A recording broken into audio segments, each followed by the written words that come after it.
I used to love this town. Until what happened that night. Tomorrow's Thanksgiving, and I'm tired of pretending like everything is normal when it's not. I want things to go back to normal, too. Show some enthusiasm. Thanksgiving is an institution here.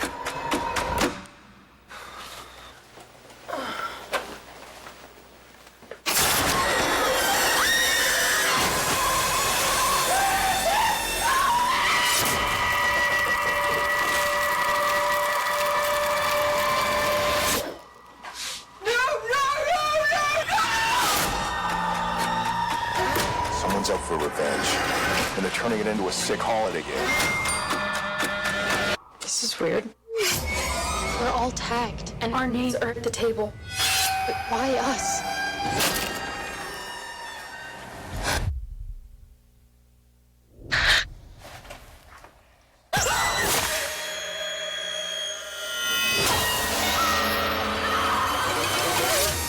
The longer this goes, the more twisted it gets.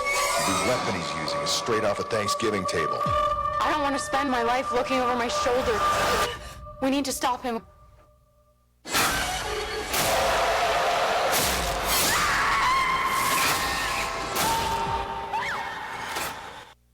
Hey everybody, we just want to say happy Thanksgiving. So tonight we're going to get into the 2023 slasher movie, Thanksgiving. Let's get at it.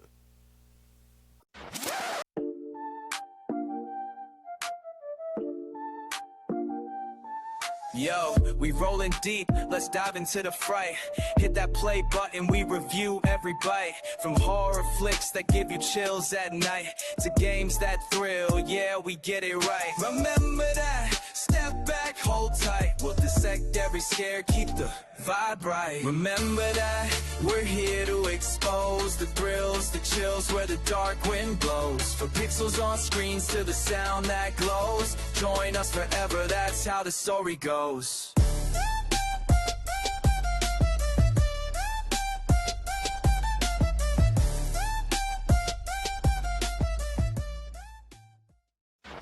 Thanksgiving is a 2023 American slasher film directed by Eli Roth from a screenplay by Jeff Rendell, based on a story by the pair, who produced with Roger Bimbaum. It is based on a fictitious trailer from Grindhouse 2007 film, and it stars Patrick Dempsey, Addison Rae, Milo Manheim, Jalen Thomas Brooks, Neil Vercaer, sorry if I messed that up, Rick Hoffman, and Gina Gershon, and follows a small Massachusetts town that is terrorized by a killer in a John Carver mask around Thanksgiving holiday 1 year after a Black Friday riot ended in tragedy. So, Brent, tell us how this movie done at the box office, buddy. All right, so this movie had a budget of $15 million, and it made $46.6 million at the box office. Wow, this movie made $46 million? It's a Sony I'm movie, so surprised. it's gonna make some good money. I tell you, we're in the wrong business, man, because I know we could write a better script than this. This movie was so goofy.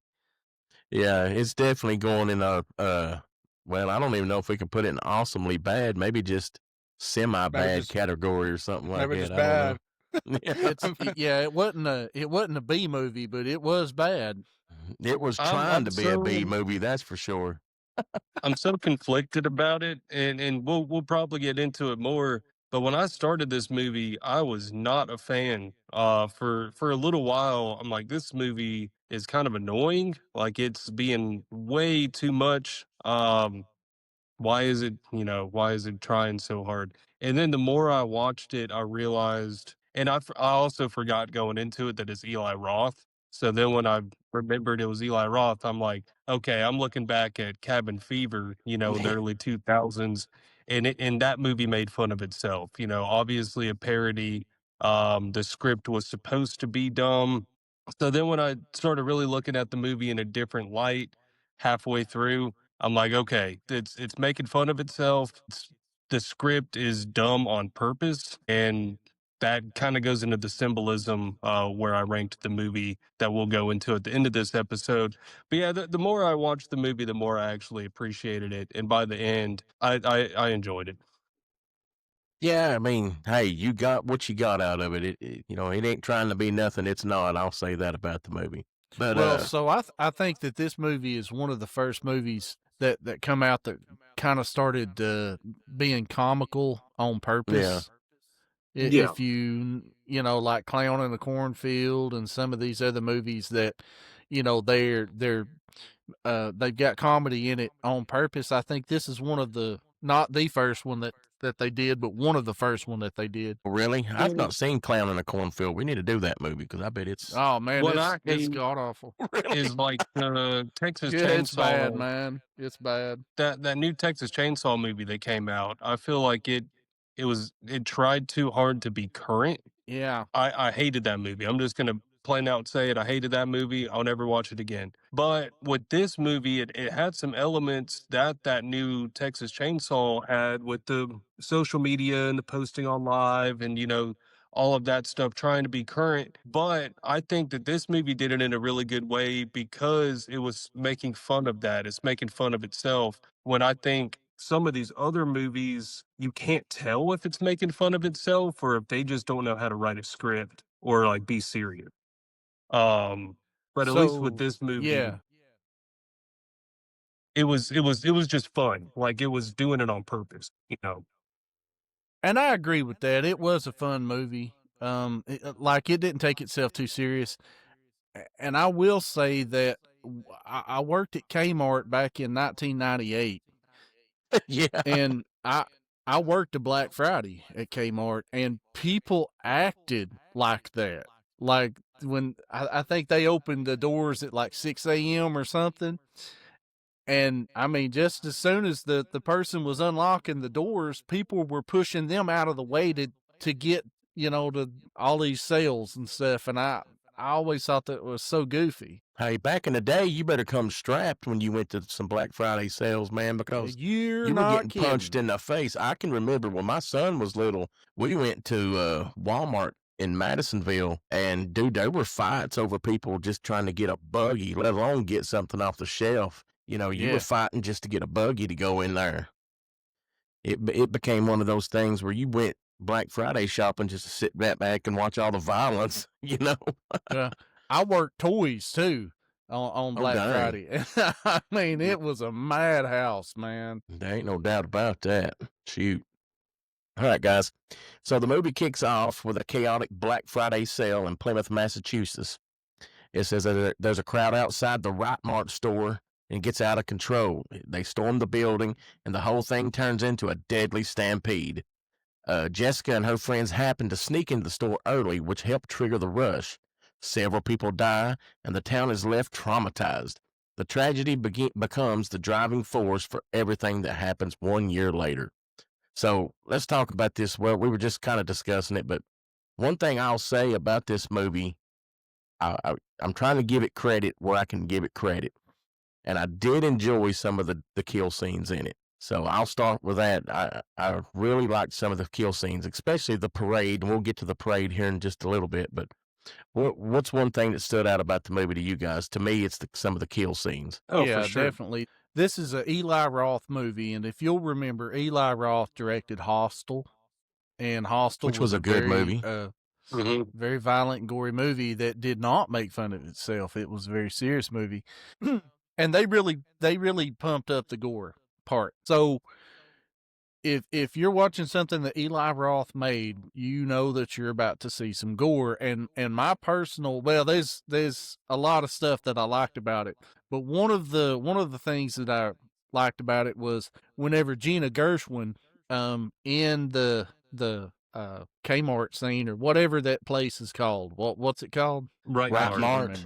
Mart. Right, the price Mart. is always Okay, right. so Yeah. so whenever Riot Mart opens up and it has the big, all the pandemonium going on, Gina Gershwin actually gets knocked over and her hair gets caught in the wheel of the buggy, and it actually yeah. peels her whole scalp off.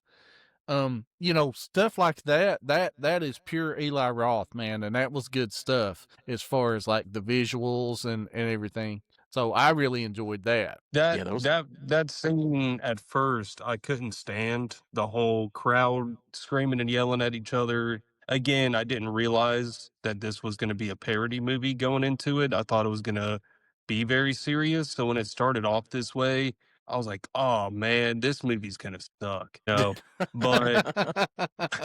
but once I figured it out, I'm like, "No, this movie's actually pretty good." What I did like where the one guy coming in gets pushed, his neck gets pushed into the glass, and Yeah, he's like yeah, stumbling around the store, and he's like holding his neck, and he's bleeding. I love that he picks up a waffle maker. Like even yeah, though he's bleeding out his Yes. neck, he yeah, still Yes. goes to pick one up. Like yeah. And He's like, then I'm gets going it down, but I'm stolen getting from my him. waffle maker. Yeah, Then as he's laying there dying, another woman walks by and steals it from him. Yeah. Steals the waffle iron. dang, that was the mentality of back in the, late '90s, early '90s, 2000s, man. 'Cause Yeah, you bet you gonna fight for some Tickle Me Elmo, Holiday Barbie, Giga I think Pet. it all started Oh with yeah, Tickle Me Elmo. Is that the toy that started it all? Tickle Me Elmo. Tickle Me Elmo caused a lot of fights. I think that there probably was some Cabbage Patch that was before Yeah, Tickle probably. Me Elmo. Yeah, that there caused was some the big fights. Cabbage Patch dilemma back in the day. That's another story, but yeah, it Yeah. may have started with the Cabbage Patch dolls. Yeah. So I did not pick up that this was a parody. So I may be the only person here that absolutely hated the beginning of the movie. I thought this was like one of the worst beginnings of a movie you could have, because the rest of the movie's okay. It's just a regular No, slasher. that opposite. But the beginning of the movie the first is because they're setting up the reason, they're setting up their theme of the movie, in my opinion. And the theme of the movie was like celebrate with your family, like corporate. I'm trying to think of the right Corporate words for it. greed, maybe. Corporate Yeah. greed is bad. Celebrate Yeah. holidays with your family. All of that's fine, but to start it off with with a stampede at a grocery store where like 5 people end up dying and no one notices. Like, is it realistic? Maybe, but the way that they did it, no. I mean, you're not gonna see a guy get impaled with glass through his neck and just walk on by, or run over a woman with a with the buggy and pull her scalp off and not do anything about it. Like, people aren't that needs to be- selfish. So That needs to be a Hallmark movie. That needs to be the opening Yeah. for every movie. Like that Hey, all I opening. can say, all I I was can gonna say say is the that- people in that town must like waffles. That's all I'm saying. Well, That's got to the be- opening of that was the redeeming quality of this movie for me. Was the opening. So I'm with Brent, and I'm kind of flopped from you, Daniel. If I were to go back and rewatch this movie and start it over, understanding what this movie is, I would have enjoyed the beginning of this movie. But I was laying there watching this movie last night, and I'm like, dude, I don't even I don't even know if I can finish this. If it's gonna be this bad, you know. But again, I thought it was gonna be serious because when I heard about this movie coming out, I heard like John Carver's gonna be a new like iconic slasher, like he's gonna be like a new villain that we're gonna keep seeing, which we'll get into it, but they did leave the movie open to sequels. Um but I thought it was going to be more serious than it was. So when I heard the dialogue in the script and the way people were acting, I'm like, there's no way. There's no way this movie's being serious right now. And I'm glad it wasn't. Because if it was, I would have had a much different rating at the end of this than what I gave it. I can definitely agree with that. Kind of over the top. I'll say that it's really kind of over the top. As far as the beginning of the movie, is there anything else you guys want to discuss or anything like that? I want If to say not- one more thing. Yeah, The buddy. rotting also was really bad. And like when the Oh, God. baseball player walks by and the other high school guys like, hey man, you're the guy that you're the guy Yeah. that did the strikeout against Harriman or whatever. It's like, that wouldn't happen. And the acting was awful too. Let's put that on the table, man. Now, if he was like a college baseball star or an MLB star or something, then you could say that. But at a high school, like, I know people in high school would be jealous of the guy. You wouldn't be high-fiving him. Oh, you're the guy that did the... Like, that's not how it would be. Yeah, unless, kids do not act like that. Unless I went to such a small high school that maybe if you go to a bigger high school and you actually have like highly rated recruits or whatever, and you're able to separate yourself from them, No, people maybe. people only act like that when you live in a town that loves waffles as much as these people do. You know? That's right. That's right.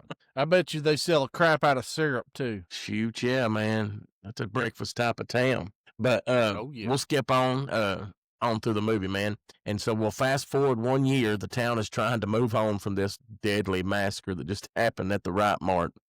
And but a masked killer dressed as the Pilgrim John Carver starts stalking and murdering people who were involved in the Black Friday disaster. Jessica and her friends get creepy messages. Let's just rip off Pretty Little Liars right there. And one by one, people around them start turning up dead in these gruesome Thanksgiving-themed ways. The tension ramps up fast, and it becomes clear the killer isn't random, but he's taking revenge on everyone tied to the riot.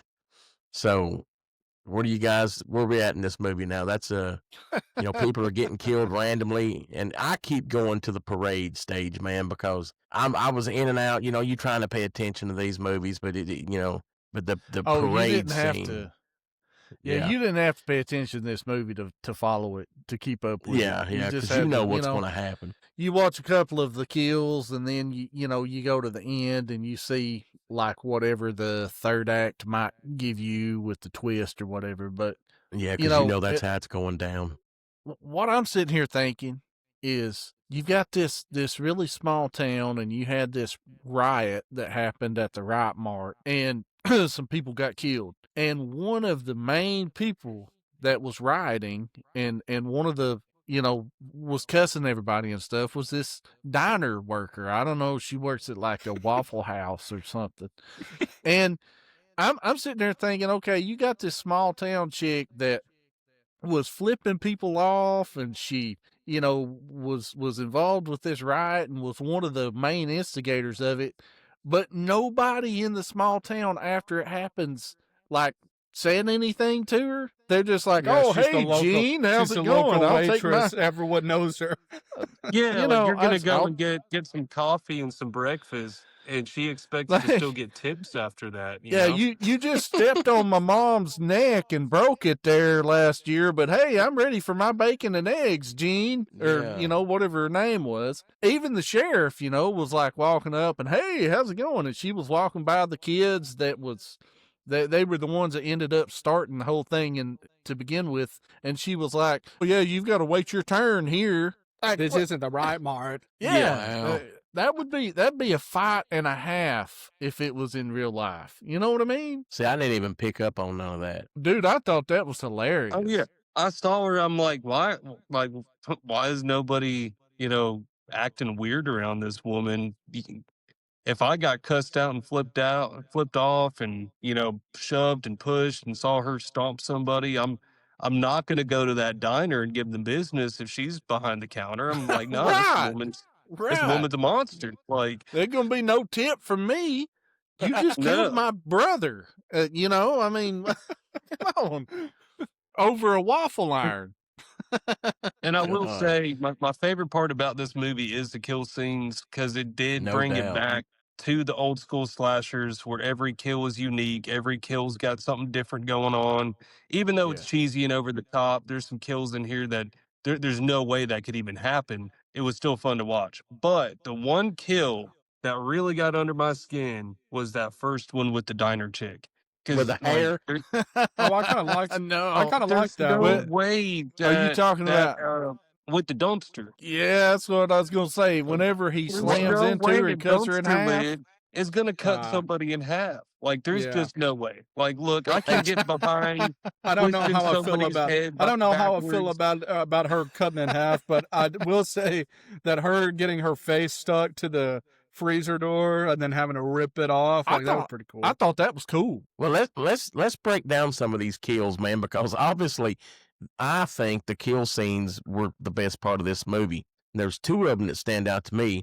I'll tell you, the first one is when the cheerleader is jumping on the trampoline. You Yes. guys remember that one? She's jumping up and down the Yes. trampoline, being all provocative and all that stuff. Then he starts putting knives up through. Man, that would hurt. And that first knife goes through her heel. Oh my Yeah. God! I'm just cringing Well, when I seen that, man. And I tell you how unbelievable that is as soon as you start cutting into that black stretchy stuff, You're gonna that go chick plumb is not through going to it, yeah. bounce. She's going to go through it. No. Okay, so as Yeah. soon as he starts stabbing her, she's not going to continue to bounce. She's going straight through it. Right. But I did think that it was pretty cool, and I did like the fact Brent's already brought it up. The chick in the diner, whenever he slammed her face into the dishwater, and so now her face is wet, he opens up the ice box and then he slams her face against the side of it. I thought that was pretty cool because that sounds, the water is. You know what's sad is I don't even remember that one, but that just sounds brutal, dude. Oh well, she Yeah. saved herself by literally ripping the skin off of her face Oh to get God! to try to And get her away. fingers. Yeah. Yeah, And it That's was why so I'm man. gonna funny, use her. her trying to get on her phone with her bad Yeah. hand. I'm like, just switch hands. Like, she's trying to call, 911, but she can't unlock her phone because she There just was so ripped many all of her things she should fingerprints off. switch and she can't, Oh hands. yeah. Or just clean her phone so that she can do the facial recognition. yeah, just use the hand that's not like all leaking blood everywhere, All right, I'll tell you the second kill that stood out to my mind during the parade. The guy that's driving one of the parade floats, he's sitting there, I guess, with his granddaughter or something like that, slams on the brakes, and that stick from I guess it's the ship that's behind him, Yeah. comes through the window and just goes plumb through his head, and the blood's sitting there squirting on his granddaughter. And I was like, oh, man, that is so brutal. And all And both of his- all these kills were practical effects too, which hats off to that, Yeah. That And was both great, of his man. daughters were. Both of his granddaughters was still sitting there just watching it. It was like, Papa, no. in the little piece of skin at the end of the mast that was part of his face. it's Yeah. just Did kinda you like notice hanging that there. too? I noticed Yeah. that too. That's inventive right there, man. That The was little piece good. of skin hanging out there. Yeah. Like I That said, was that's cool, what man. saved this movie, man. Is the I think the kill best- scenes. Yeah. I think the best kill was one of the ones at the end where he sticks the wife of the Riot Mart owner in the oven and bakes her like a turkey. Oh, man, that was, yeah. That's I just was Well, getting the Texas funniest Chainsaw part got me about just that, during that scene. the funniest part about that is Yeah. that he basted her. When she was Yeah. on the table, Yeah, with he butter. was basting her, and she was Yeah, and he awake, put you the know, salt on her. and Yeah, like and pepper. if I felt like butter sliding down my face, first off, I'm way too ticklish for that to happen. I would have moved, I would have started laughing, something. Or got turned if I on. feel- That's a possibility too. Yeah, well, I mean, I've never tried basting Paint myself, butter but on me, something may happen. That's all I'm saying. But that's another podcast. the butter was rolling down the side of her face and looked like it was about to go in her ear, and I can't handle anything in my ears. Oh, And so Yeah. as soon as I felt some kind of liquid, something that starts to go in my ear, my head's coming straight up. So I'm gonna headbutt, old John Carver there, before he even gets me basted. See, God, I man. feel like I would try to do a Hansel and Gretel on him. Like if he had that oven open and I'm laying there pretending to be asleep, I think I'd just try to stand up and shove him in there. just do the old switcheroo. Yeah. Yeah. No, wasn't she tied up or anything like that? Oh, right. She Yeah, was she tied did. up, and Yeah, I she think was- that she was drugged to an extent. Can't remember if she was still drugged after he started chasing her after she left the table. If he had to like re-drug her or something, but I do know that she was tied up. She did a great job trying to get away at first, though. Like she was super quiet. She was sneaking through that Yeah. house. Well, I mean, Yeah, she made it outside. She did make it outside. But Well, the she about other, did. She was standing there with the wine bottle, and she was about to smash him. But he ended up walking away, and then put the pitchfork. And yeah, as soon as she got outside, he threw that pitchfork like a javelin. yeah, I'm like, there's no Yeah. way. yeah. You can't throw a pitchfork that straight and hard. Like, there's no way. Yeah, that was another time in the movie I was like, "Oh my God, you're right," but still, it was cool. Well, and then so when he kills the security guard, this is back towards the beginning of the movie. Dude kills the security guard, and then he ends up feeding his cat. That was awesome. When he fed the cat, because as soon as the cat started meowing after he killed that dude, he turns around and looks. I'm going, this guy's going to feed the cat. And sure enough, he did. That Lord have cat mercy. was part of the Pet Cemetery. Was in the Pet Cemetery remake. Really? Was Oh, it the really? Yeah. same cat? Oh, nice. I think Okay. so. When what I was reading is that it was in there, so I don't know if it was the main cat or like a stand-in cat for certain scenes. I just know it was part of the filming of the Pet Cemetery remake. Oh, that's That's cool. cool. That's cool. Cat's So been where in are more we at movies as than far as some of the- those people. Well, That's we're just true. in the middle, and a bunch of people are getting killed. Man, that's there's not much depth to this movie.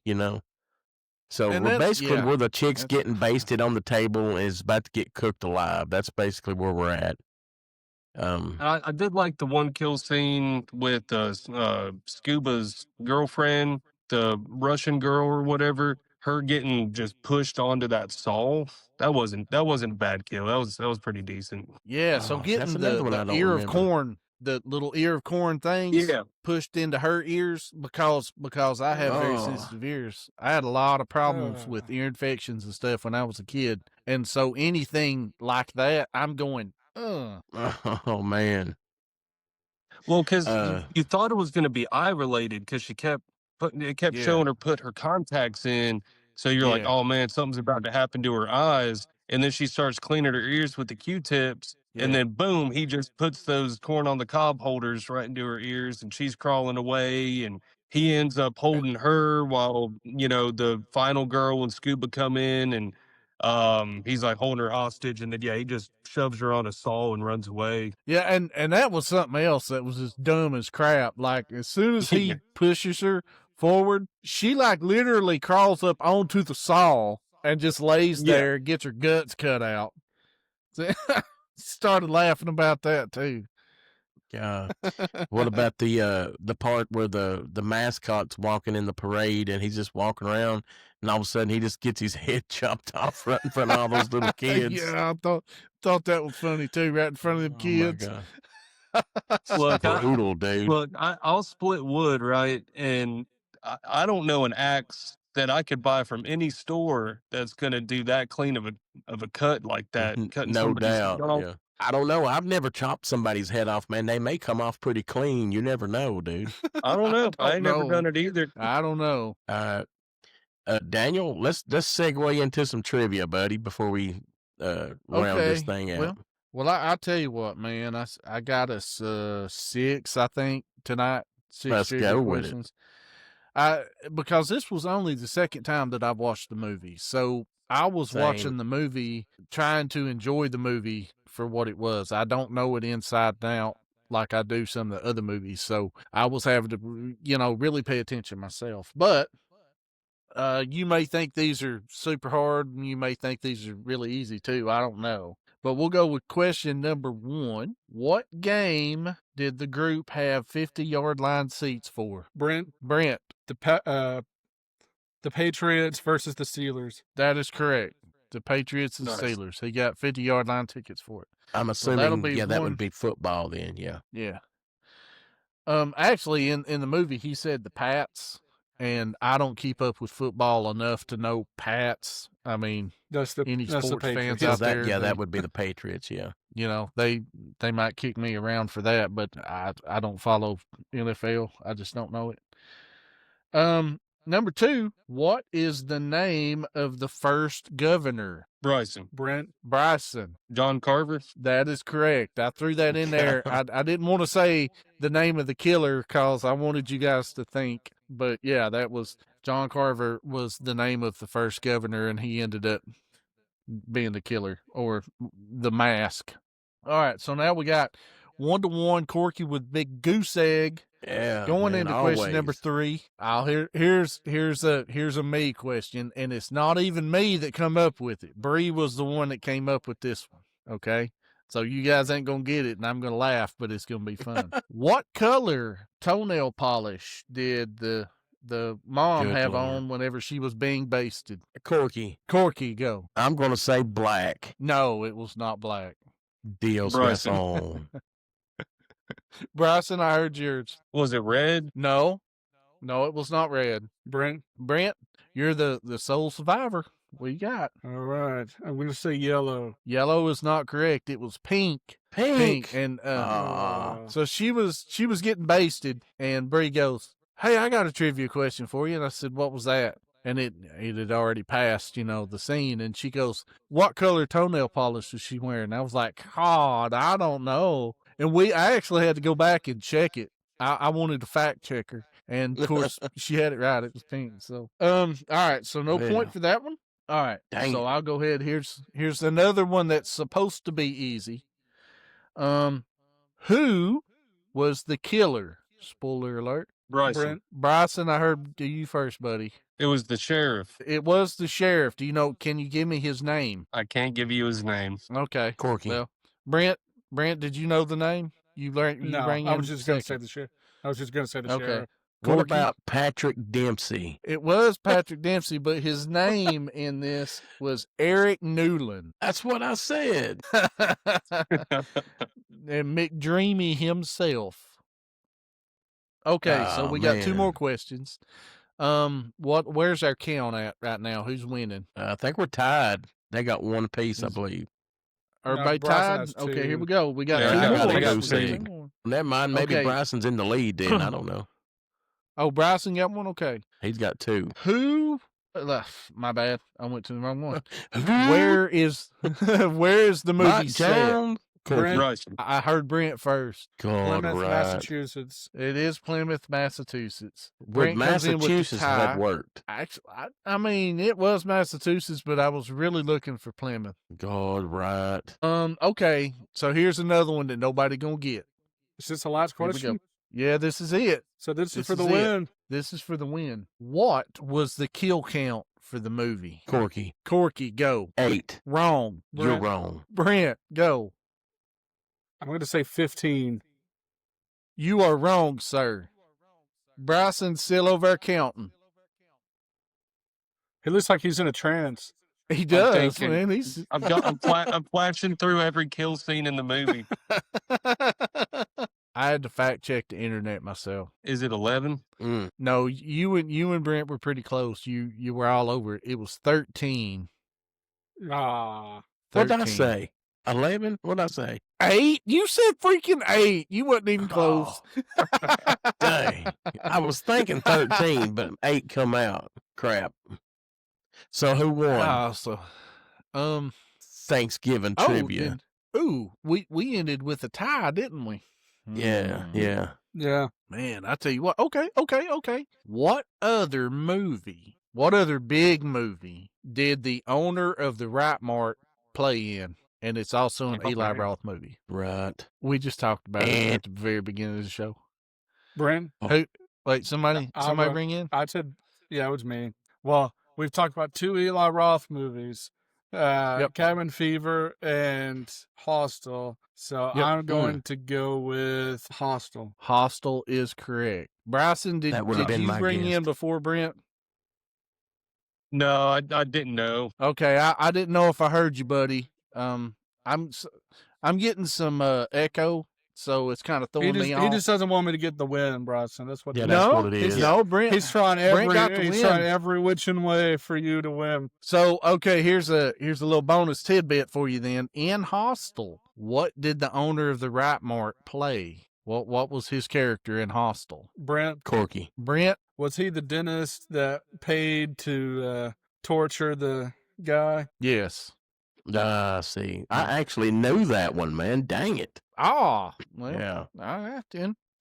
So After I who's the- answer, Bryson, I think that was you that said that, right? All right, so Brent gets the win for tonight. We'll have to have Cade whenever he comes back next week.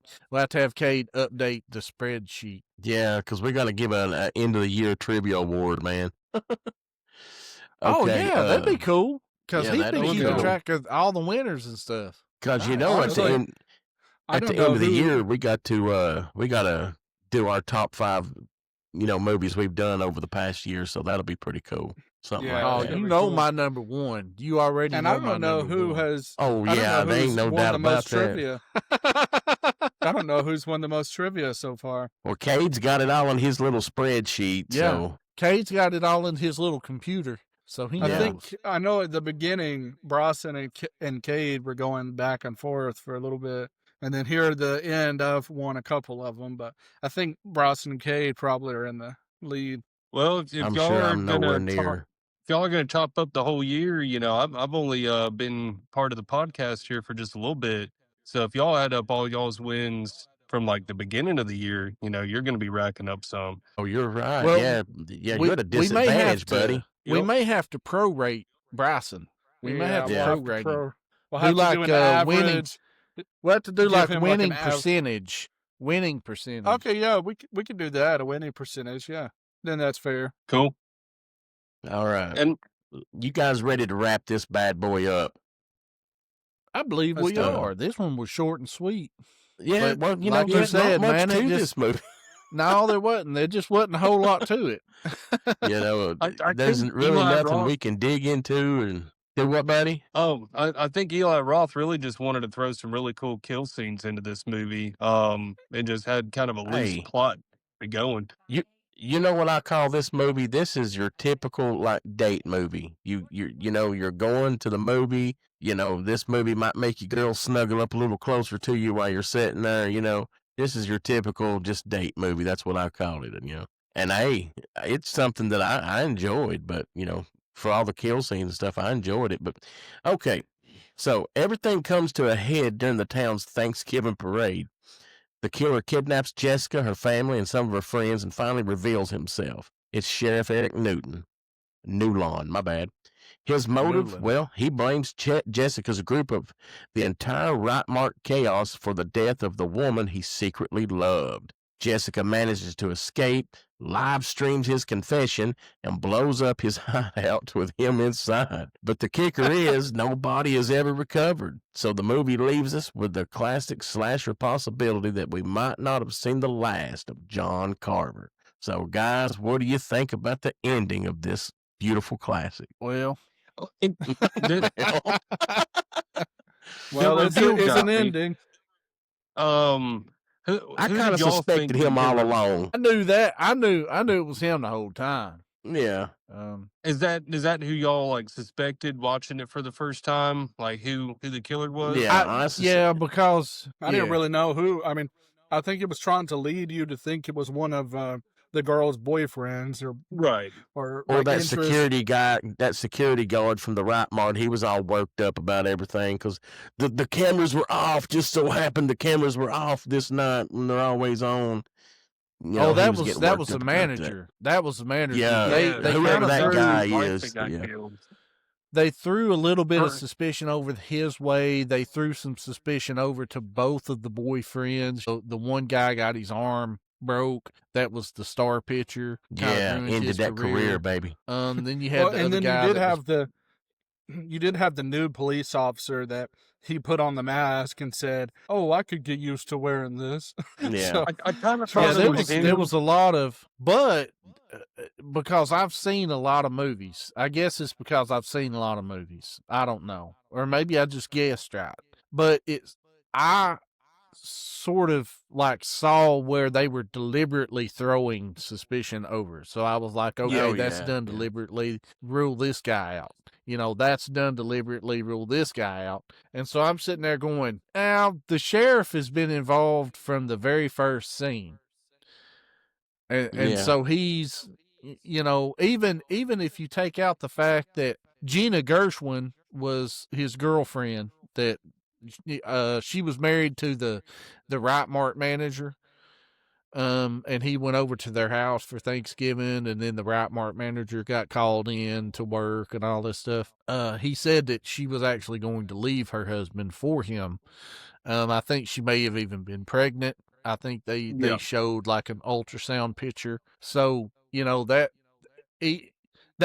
was the motive. But even if you take that motive out, you know, he's just tired of these kids, the privileged class. They kind of got in when nobody else could, and then they started taunting everybody. And it caused everything to get far worse than what it should have been. Even if you take the girlfriend out, there was that. So I think that Eric Newland, or the sheriff, or Patrick Dempsey, Newland.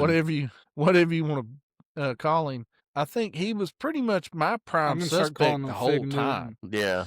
Well, you know how I know he was the killer? Because obviously they had to pay him more money than anybody else in this movie to be in this movie. Because he's freaking Patrick Dempsey. Yeah.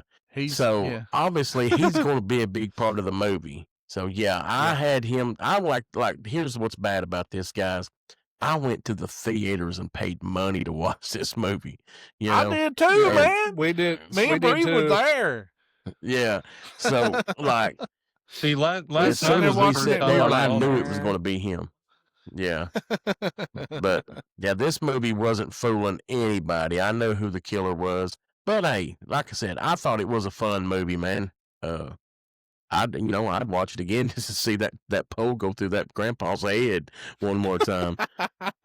But still, though, at the end of the day, even scene, go ahead, buddy. But at the dining room table where John Carver had everybody set up for the Thanksgiving, the meat tenderizer mallet on old dude's head, that was also another one that was pretty good. Yeah.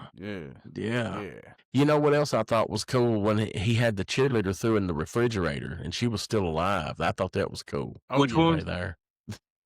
Oh, was it the cheerleader? There was a blonde-headed chick that was in the refrigerator, and she grabbed that other woman's hand when she opened the door, and she was like, I thought that was cool, man. Said so all the that stuff chick, I thought that was... I don't know who she was. I just know she's a blonde-headed chick. Well, I thought she was a cheerleader. I thought that she was a cheerleader. Yeah, but didn't the cheerleader get killed on the trampoline? I thought so. Yeah. Man, I don't know. I don't know. Maybe. Maybe. I don't know. I think we're thinking a little bit too hard about this movie. Yeah. Well, we're used to breaking stuff down. I agree 100% with Brent. Yeah. So this wasn't a movie we can really dig into and find symbolic meanings and all that stuff. Like I said, this was just this movie should have came out in 1985. It would have done a lot better. Yeah, I think it so too. It may have been a classic, and you guys would be saying about how good it was if it came out in 1985. We'd be like, I'd have a poster of it behind me right now, Yeah. Instead of dressing up as Jason, you dress up as John Carver for Halloween. Yeah. Instead of Nightmare on Elm Street, I've got John Carver behind me. Yeah. Well, all right, man. Let's go ahead and rank it. Yeah. Well, hey, 20 years from now, it might be a classic. You never know. It could let's be. go ahead and rank it. Bryson, kick it off for us, buddy. So my technical score is a 6.8, which rounds up to a 7 out of 10. A 7 out of 10? A higher score than I really thought it was going to be. Honestly, I didn't even pretty need high for it to be so high. If y'all want, I can explain why it got such a good score. I didn't go ahead. Please do. Oh man, because they're gonna beat me up. I'm gonna settle in for this. If your score is a 7.4 and they're saying that's low, they're gonna hate me. No, I said that's high. No, I said it was high. I gave I might have had the highest score out of any of us, but for the music, the score here, I gave it a 5. I couldn't even really remember what music played in this movie, but yeah, me neither. I don't know. I just gave it a middle of the road. I'm sure it fit. If I went back and watched it again and paid attention, I'm sure it would be better than giving it less than a 5, if that makes sense. Cultural significance. So I had to look at it in 2 different ways. The way I normally rank a movie based on how it has influenced other things, but I didn't want to do that because it wouldn't be fair. This movie's only 2 years old, so it obviously hasn't really been an influence for anything. If anything, it was influenced by some of our favorite movies. So I kind of had to look at it in the fact that this is a product of movies that we've covered on this show that had a high cultural significance because of the movies that came after it. This is one of those movies. And all the themes of this movie, like Black Friday, Thanksgiving, all of that is so culturally significant to people here in America that I had to give it a 6. Symbolism, I gave it a 7. It was a very symbolic movie. Talks about, capitalism, greed, the holiday itself, John Carver. Special effects, I gave it a 9. Honestly, it was pretty good. For new age special effects and it being practical effects, they did a really good job, even though the kill scenes are super cheesy. And overall enjoyment, I gave it a 7. Like, I was entertained, but it ended up being a higher score than I thought I was gonna end up giving it. Well, hey, there ain't nothing. If you like it, you like it, man. There ain't nothing wrong with that. You be proud of that score you gave it, babe. All right, Shoot, yeah, man. Brent, go next, buddy. All right, so before I start, I'm just going to do my usual viewer discretion is advised. There's like a scene with a little bit of nudity in it, the trampoline scene, and then the movie itself is pretty gory or pretty violent. So just keep that in mind if you're sensitive to those type of things. But I gave this a 4.6 out of 10, so round it up to a 5 out of 10. And I'll explain it briefly too, since we've got a little bit of time. The lowest score, the score that really dragged it down was cultural significance. I gave it a 1, just because not only has it not influenced anything, you never hear about it anymore, and you don't see the mask. If you saw a John Carver mask at like a Spirit Halloween or something, that would even boost it up a little bit. But I have never seen the mask anywhere. I've never heard anyone mention this movie since it's been made. I don't think it was very cultural significant, but maybe it will change. Maybe special effects, I gave it an 8. It had some pretty good special effects. The music, I gave it a 3. For the reason that Bryson said, I can't remember any music. Like, I can't remember the music played, except for in the diner it played "I Know What Boys Like." So, yeah, I caught that. So That was yeah. almost a trivia question, as a matter of fact. So yeah, that's a 3. Just for that song, that's a 3 out of 10. The symbolism, I probably should have boosted that up a little bit more. I gave it a 5 out of 10, but I do agree with Bryson. The movie itself is pretty symbolic, even if it's kind of like an elementary level of symbolism. It's still symbolic. So I should have boosted it up a little bit, but I gave it a 5 out of 10, and then enjoyment a 6 out of 10. So that brings my overall score to a 5 out of 10. So what do we have? A 7 and a 5 so far? So right now our cumulative score is for 6. All right. Daniel, what do you give it, buddy? All right, Buff. So I'll just go ahead and break mine down a little bit more since we got a little bit more time tonight. The cultural significance, I give a 5. Bryson, I caught what you were saying about some of the things that was going on. Well, that's my bad. That's going to be on the symbolism part. The cultural significance part, Brent, I do understand what you're saying about how it's coming in off the coattails and stuff, and it is actually being influenced by stuff that has happened or that's been made previous. But I touched on this before a little bit. This is one of the first movies that is supposed to be a horror movie, but it's also starting to poke fun of itself, and it's throwing comedy in there deliberately. And so now, in some of the other horror movies that I've watched since then, there's also been a comedic effect that has been deliberately put in the movie. I'm not talking about the cheesy 80s horror movies that, was so bad that it was comical and you start laughing at it. No, this was deliberate comedy that was put in it. And this is one of the first movies I can remember that they've started doing that recently. So it is kind of opening the door for kind of the subgenre that I don't like with the comedy / horror thing. But I give it a 5 for that. The symbolism, I went ahead and give it a 5 as well. And so, I do pick up on what you're saying, Bryson.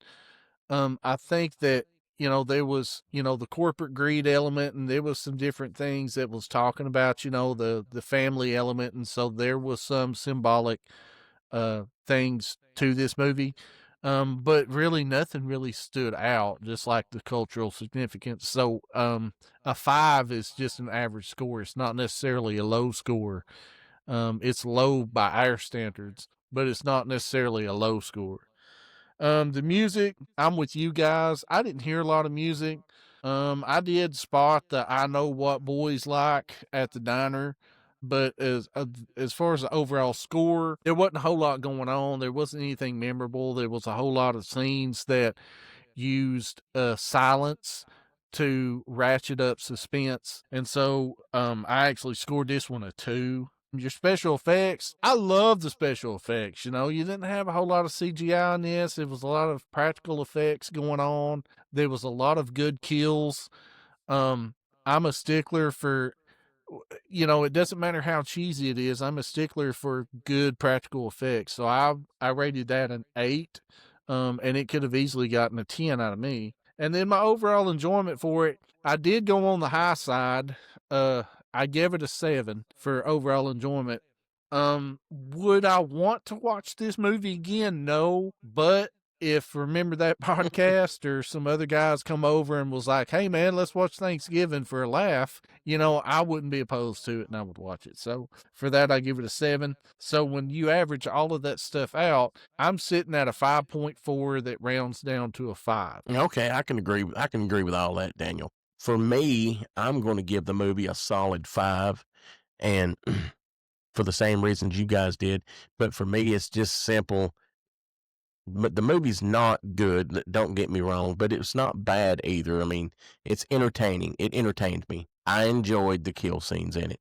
Now, if it weren't for the kill scenes, this movie wouldn't be worth even your time. But like you said, it's a good time movie if you want to sit down with your buddies, make fun of it as you watch it, and everybody, as you see some of these kills happen, be like, oh, and stuff like that. So I'll give it a solid 5.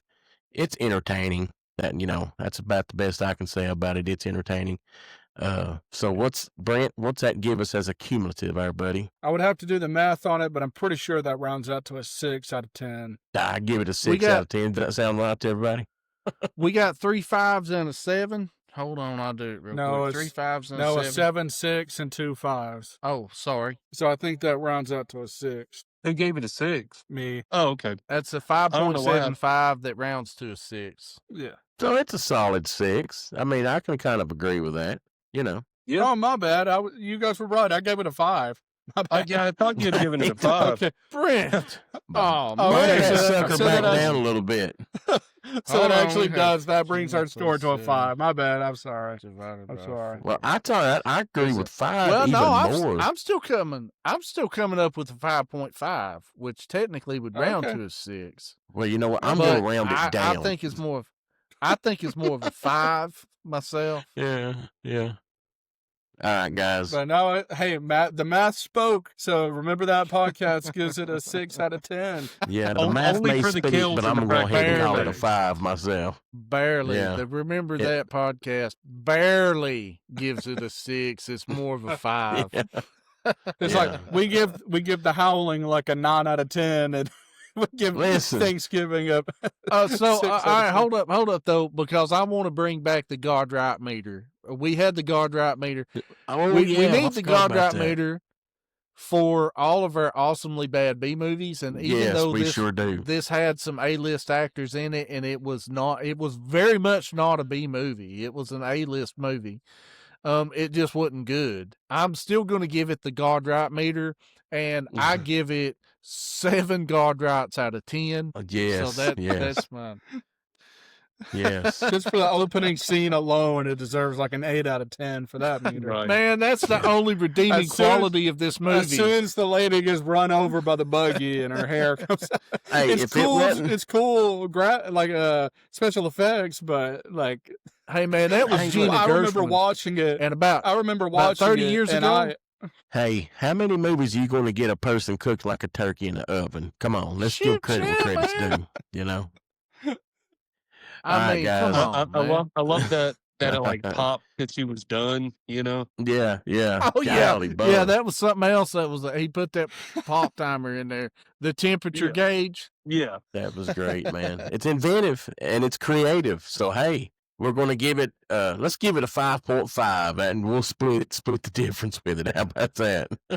5.5. 5.5. We'll do it. All right, I'm guys. on board. All right, the Remember That crew gives the movie Thanksgiving a 5.5. Having said that, we'll get back with you guys next week. Happy Thanksgiving, everybody. See you. Bye. Get that dubby. See you, See bye. you. Bye. Oh, crack a See ya, dub. bye. Bye.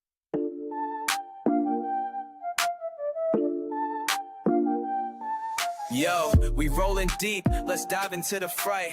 Hit that play button, we review every bite. From horror flicks that give you chills at night to games that thrill, yeah, we get it right. Remember that, step back, hold tight. We'll dissect every scare, keep the vibe right. Remember that, we're here to expose the thrills, the chills where the dark wind blows. From pixels on screens to the sound that glows. Join us forever, that's how the story goes.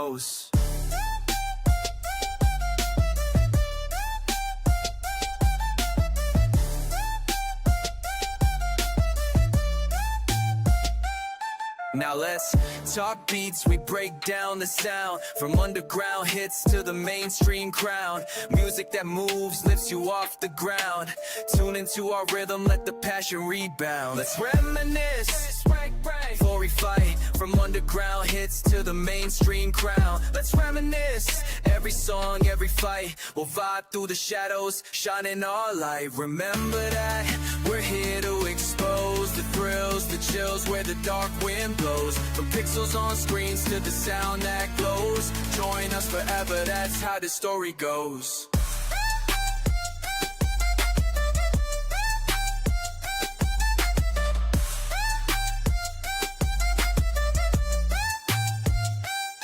So plug in, we're on this ride tonight. Remember that, keeping horror in sight.